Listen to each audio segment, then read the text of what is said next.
Sales is an art. Sales is a progression. It's not cracking a peanut with an anvil. It's not dropping a brick on an ant. It's an evolution of trust, an evolution of want, and an evolution of education. That's how sales happens.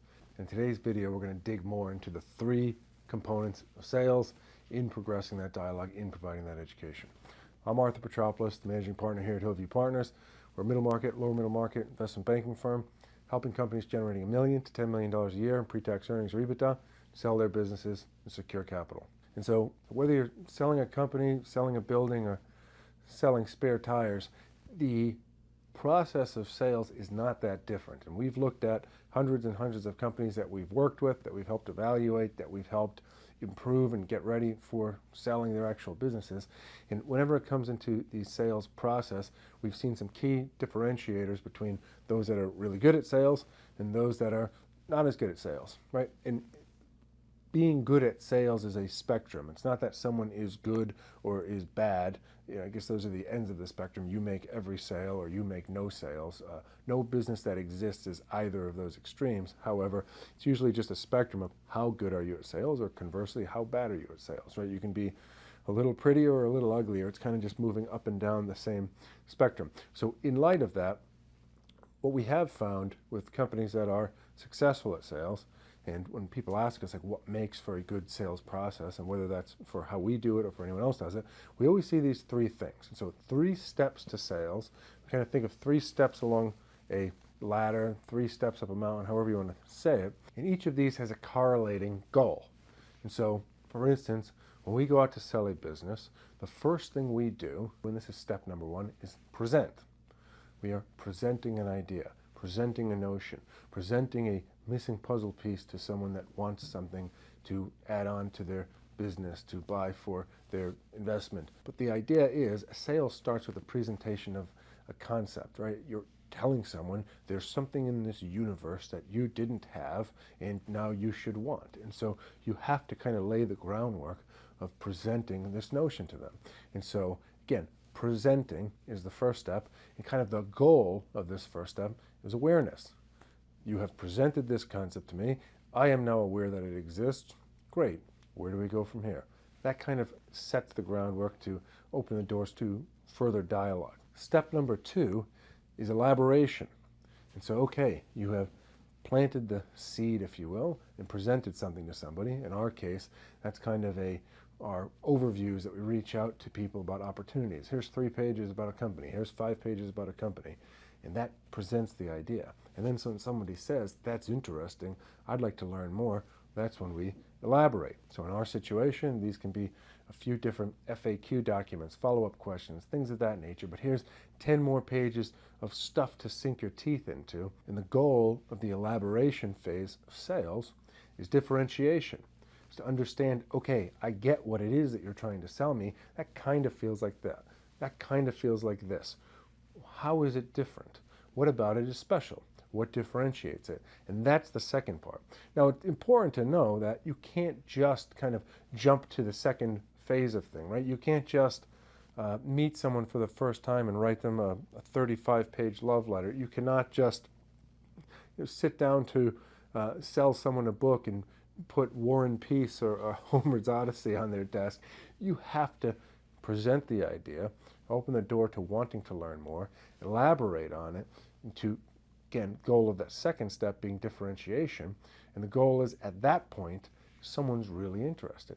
And it's not pulling the wool over anybody. You've presented something to someone, they've been intrigued, you've now given them more information. And so if you're selling something to someone, you get to communicate it in a way that they're going to listen, because only after the groundwork is there will they actually pay attention or want to learn more about the second set of things.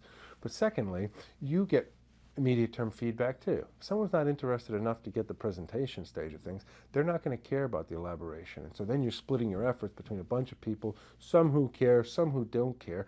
You rather just focus on the yeses. We always say in selling anything, don't worry about turning a bunch of probably nots into yeses. Just find all the yeses, and there's lots of them for anything that you're selling in this world.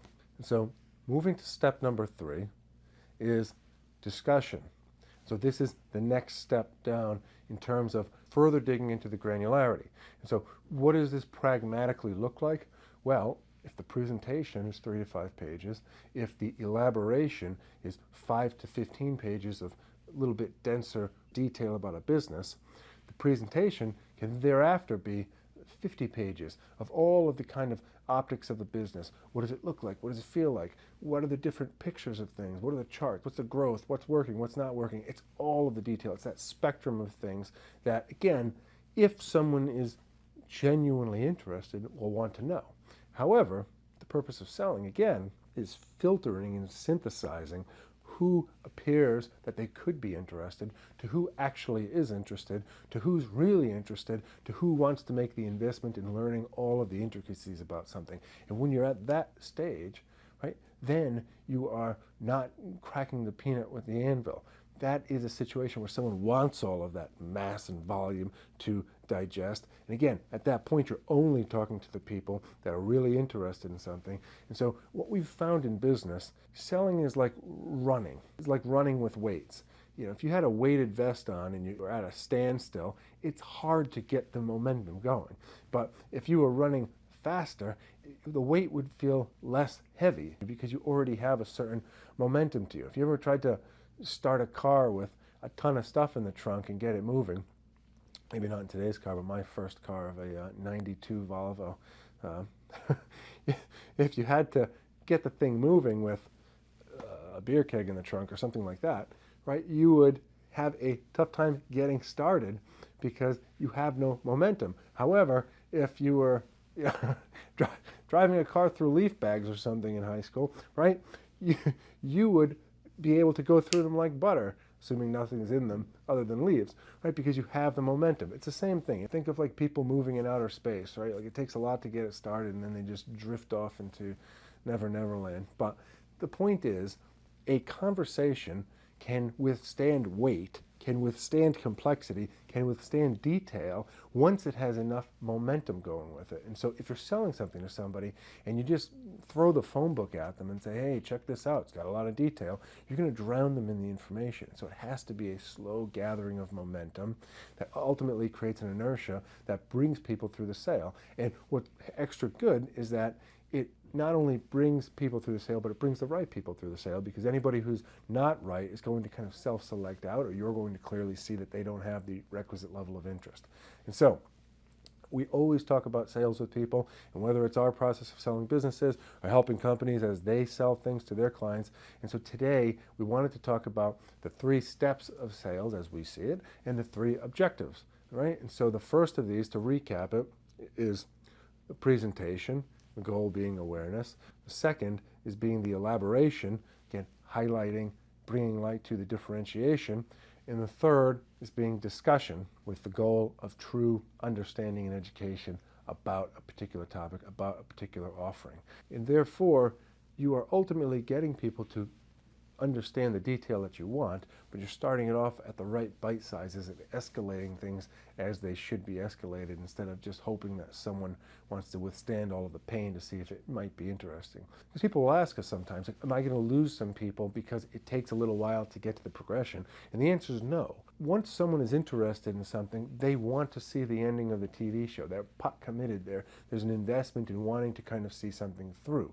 That being said, if you were to throw everything at someone at first, someone who might be interested at some point would perhaps not start that journey of discussion. I mean, think of it this way. If you wanted to watch a Netflix show that your friend told you about, and there's 27 seasons, and each season had 14 episodes, you'd say, oof, that's a big commitment to get started, because if I kind of like it, I'm going to want to watch every single season. Whereas if someone said, hey, it's only 4 seasons and there's 5 episodes per season, someone's more likely. And then if they kept adding seasons to the show, you might watch it because you already watched the 4 seasons, right, whatever. I haven't watched a TV show since the heyday of The Simpsons. But that being said, that's the point. That's the thing you're trying to get, is sufficient momentum such that when there is more information, someone has interest to continue, right? Stupid analogies and metaphors aside, that's the point for this week. 3 steps for sales, the 3 respective goals of each step of sales, and how we've seen it from hundreds and hundreds of businesses. Appreciate the time. God bless. Keep pushing forward. We'll see everyone next week.